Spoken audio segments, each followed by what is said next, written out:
ഭരണഘടനയെ സംരക്ഷിക്കുക എന്ന നമ്മുടെ രാജ്യത്തിൻ്റെ ആത്മാവിനെ സംരക്ഷിക്കുക എന്നതാണ്. ജനാധിപത്യം സംരക്ഷിക്കേണ്ടതിൻ്റെ പ്രാധാന്യവും ഞാൻ ഈ വേളയിൽ ഓർമ്മപ്പെടുത്തുകയാണ്. വോട്ടവകാശം വിനിയോഗിക്കുമ്പോൾ നാം നമ്മുടെ രാജ്യത്തിൻ്റെ ഭാവിയാണ് നിർണ്ണയിക്കുന്നത്. ഓരോ വ്യക്തിയുടെയും ശബ്ദം പ്രധാനമാണ്. ജനാധിപത്യപരമായ സംവാദങ്ങളും യോജിപ്പുകൾ പ്രകടിപ്പിക്കുവാനുള്ള സ്വാതന്ത്ര്യവും നിലനിർത്തേണ്ടത് അത്യാവശ്യമാണ്. പുതിയ കാലഘട്ടത്തിൻ്റെ നാം നേരിടുന്ന വെല്ലുവിളികൾക്ക് നമ്മുടെ ഐക്യവും സാഹോദര്യവും കൊണ്ട് പരിഹാരം കാണാൻ സാധിക്കും. നമ്മുടെ കേരളം ഈ വെല്ലുവിളികളെ അതിജീവിച്ചതിന് ഉത്തമ ഉദാഹരണമാണ്. മതത്തിൻ്റെയോ ജാതിയുടെയോ പേരിൽ ഒരു കുട്ടിയെയും മാറ്റി നിർത്തുവാൻ പാടില്ല. എല്ലാ കുട്ടികൾക്കും തുല്യമായ അവസരങ്ങൾ നൽകണം. എല്ലാവർക്കും മികച്ച വിദ്യാഭ്യാസം ലഭ്യമാക്കുവാൻ നമ്മുടെ സർക്കാർ പ്രതിജ്ഞാബദ്ധമാണ്. ബഹുമാനപ്പെട്ട മുഖ്യമന്ത്രി ശ്രീ പിണറായി വിജയൻ്റെ നേതൃത്വത്തിൽ 9 വർഷമായി രാജ്യത്തിന് ആകെ മാതൃകയായുള്ള പ്രവർത്തനങ്ങളാണ് കേരളത്തിൽ നടന്നുകൊണ്ടിരിക്കുന്നത്.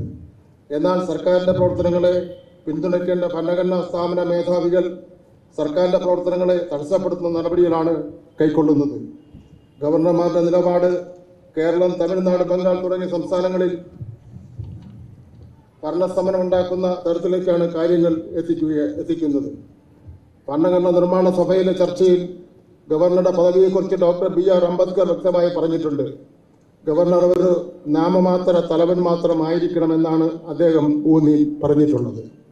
ജനാധിപത്യപരമായി തെരഞ്ഞെടുക്കപ്പെട്ട ഒന്നാം EMS സർക്കാരിനെയും അധികാര ദുർവിനിയോഗം നടത്തിയാണ് പിരിച്ചുവിട്ടത്.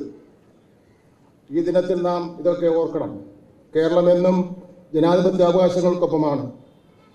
ഇവിടെ ഇന്ത്യക്കാകെ തന്നെ മാതൃക കാണിച്ചുകൊണ്ടാണ് ഭാരതത്തിൻ്റെ ഭരണഘടന കേരളത്തിലെ കുട്ടികൾ പഠിക്കുന്ന എല്ലാ പാഠപുസ്തകത്തിലും ഭരണഘടനയുടെ ആമുഖം നാം പ്രസിദ്ധീകരിക്കുവാനും കേരളത്തിലെ 47 ലക്ഷത്തോളം വരുന്ന വിദ്യാർത്ഥികൾ ഈ ഭരണഘടനയുടെ ആമുഖം പഠിക്കുന്നതിന് വേണ്ടിയുള്ള അവസരമുണ്ടാക്കുകയും ചെയ്തു. അതിന് കാരണം ഭരണഘടനയ്ക്ക് ഏറ്റവും കൂടുതൽ പ്രസക്തിയുള്ള ഒരു കാലഘട്ടം ആയതുകൊണ്ടാണ്.